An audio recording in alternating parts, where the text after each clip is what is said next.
कल्पना कीजिए कि world war 2 का समय है, हिटलर की जर्मनी पूरे यूरोप पर कब्जा करने पर निकल चुकी है।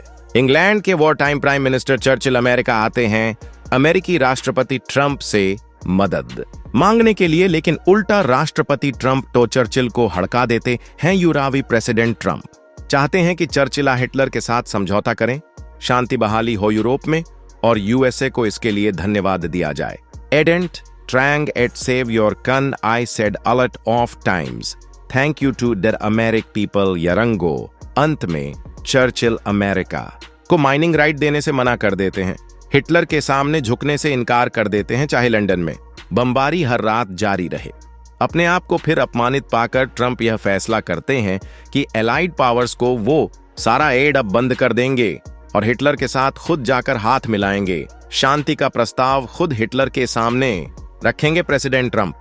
अब आप बोलोगे कि क्या बात कर रहे हो, कहां की बात कहां ले जा रहे हो। देशभक्त, सच है कि प्रेसिडेंट ट्रंप न रूजवेल्ट के 50 किमी के आसपास आते हैं और ना ही जेलेंस्की चर्चिल है, लेकिन बाकी की कहानी सच है। अमेरिका ने वर्ल्ड वॉर 2 के हिटलर के साथ हाथ मिलाने वाला काम कर दिया है। पिछले हफ्ते जेलेंस्की को नीचा दिखाने वाला प्लान फेल हो गया। उसके बाद यूरोपियन लीडर्स ने जेलेंस्की का साथ दिखाया तो तिल मिलाकर आज प्रेसिडेंट डोनाल्ड ट्रंप ने यूएस मिलिट्री टू यूक्रेन पर पॉज बटन दाब दिया है। उद्देश्य वही है, यूक्रेनियन प्रेसिडेंट जेलेंस्की अब रशियन प्रेसिडेंट पुतिन से बातचीत करने पर मजबूर हो जाए या रास्ते से हट जाए। तब तक के लिए सारा का सारा यूएस मिलिट्री इक्विपमेंट जो अभी तक यूक्रेन नहीं पहुंचा है वो वहीं रोक दिया गया है। Some make deal, and if some do make deal, I think the person would be a very led person will not be listen to very boss. I believe that Raya wants Ted make a deal. I believe Sun lead. PPN व make ध्यान से सुनिए, जो Russia के साथ deal नहीं करेगा वो नहीं टिकेगा। इसका मतलब क्या, अमेरिका यूक्रेन में सत्ता पलट करने वाला है या जेलेंस्की को मरवाने वाला है, इस बात पर डिबेट चल रही है। लेकिन इस बात पर कोई डिबेट नहीं है कि रशिया की अब साफ जीत हो रही है। अभी पिछले ही एक हफ्ते के अंदर देखिए क्या क्या हो चुका है। यूक्रेन नेटो को ज्वाइन करने का जो सपना था उसे चूर कर दिया गया। जेलेंस्की को बुरी तरीके से अपमानित किया गया, व्हाइट हाउस से निकाल दिया गया। उसके बाद अमेरिका ने रशिया के खिलाफ सारे साइबर ऑपरेशंस बंद कर दिए और अब यूक्रेन को बिना टाइम दिए सारा मिलिट्री एड पुल बैक करना अगर प्रेसिडेंट पुतिन चाहते भी तो इससे अच्छा नतीजा उनको ना मिल पाता, क्योंकि रशिया की हालत भी खस्ता है। वहां फोर्सेस डिमराइज है, इकोनॉमी नीचे जा रही है, सैंक्शन से दर्द हो रहा है, और तभी इसके बीच में आते हैं प्रेसिडेंट ट्रंप घोड़े पर अपने पोपो पुतिन को बचाने के लिए।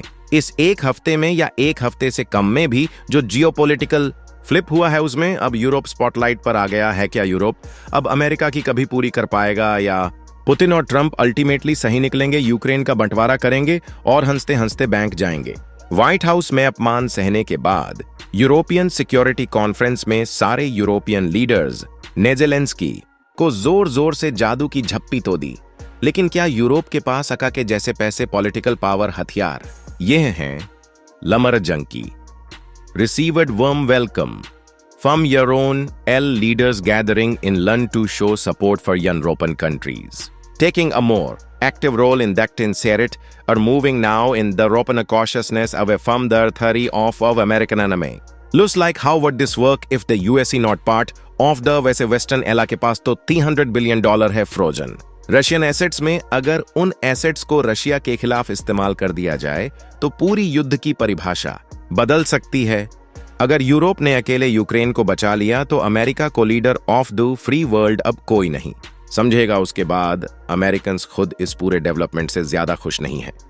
ठीक है, वो भी मानते हैं कि फंडिंग कम करो, घर पर फोकस करो, लेकिन 80 साल से ज्यादा जो दोस्ती, जो एलाइज आपने बनाए थे दुनिया भर में, वह रातों रात आप खत्म कर दोगे। ऐसे एलाइज के साथ भी क्या ये धंधाबाजी ही रह गया है? इस पूरे यूएस यूक्रेन रशिया पूरे विवाद में कई पहलू हैं।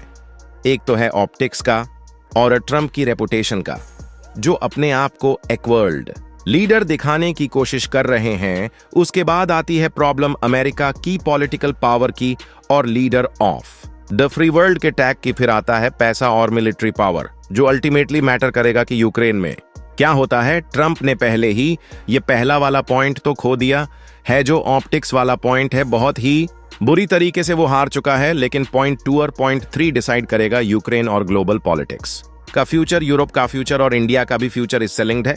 पता लगाते हैं आज कैसे आपकी सहानुभूति किसी के साथ भी हो, रशिया, यूक्रेन, अमेरिका, यूरोप, कम से कम इस बात पर तो कोई डिबेट नहीं है कि दशकों में ऐसा पढ़ाव अक्सर नहीं आता है जहां जियोपॉलिटिक्स का पूरा सिलेबस ही बदल जाता है और ट्रंप को लग रहा है कि वो कोई 4D चेस खेल रहे हैं जिससे अमेरिका का वर्चस्व और वर्ल्ड पीस दोनों वो हासिल कर लेंगे। शायद साथ ही साथ नोबेल प्राइज आफ्टर ऑनल वो सोच रहे हैं, ट्रंप सोच रहे हैं कि वो तो एक जीनियस है। क्यों? अरे पुतिन ने खुद उन्हें जीनियस बोला था। भाई कॉल्ड मी अ जीनियस बा Putin said Donald Trump is a genius. He's got do very well. Putin said Donald Trump is a genius. Then Putin said Donald Trump is a genius. He said I am a genius. Trump का पता नहीं, लेकिन Putin genius जरूर है। Putin को मालूम था कि ट्रंप को चाबी ठीक से कैसे भरना होता है। अमेरिका का कोल्ड वॉर का दुश्मन, आज यूरोप का सबसे बड़ा खतरा, लेकिन ट्रंप उसी से पी